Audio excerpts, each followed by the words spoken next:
After Ocean Power Technologies shipped the first PowerBuoy system under its $6.5 million contract with the U.S. Department of Homeland Security for deployment off the coast of California, it secured a contract to deliver a fully integrated, Wave Adaptive Modular Vessel (WAM-V) unmanned surface vehicle to an underwater research customer in the Nordic region.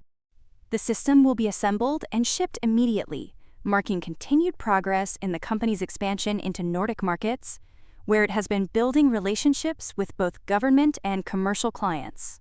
The WAM-V is an attractive option because it brings versatility and ability to operate without direct human control.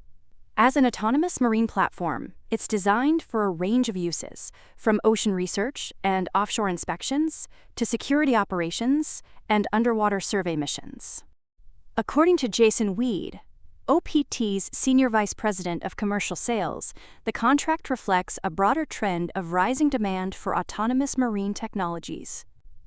He noted that interest is growing across defense, security, and subsea exploration industries, with increased activity converting into actual orders and backlog for the company.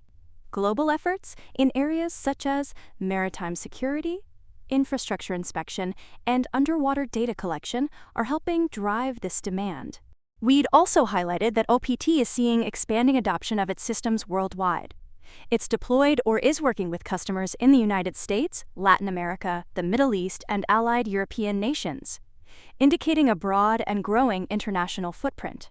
In the near future, there could also be a potential boom in WAM-V demand, no matter how the conflict around the Persian Gulf ends. After all, those mines have got to go eventually. Regardless of whether it's sooner or later, the WAM-V presents a safer, cost-effective option for demining the Strait of Hormuz, as well as other existing or future mined waterways around the world.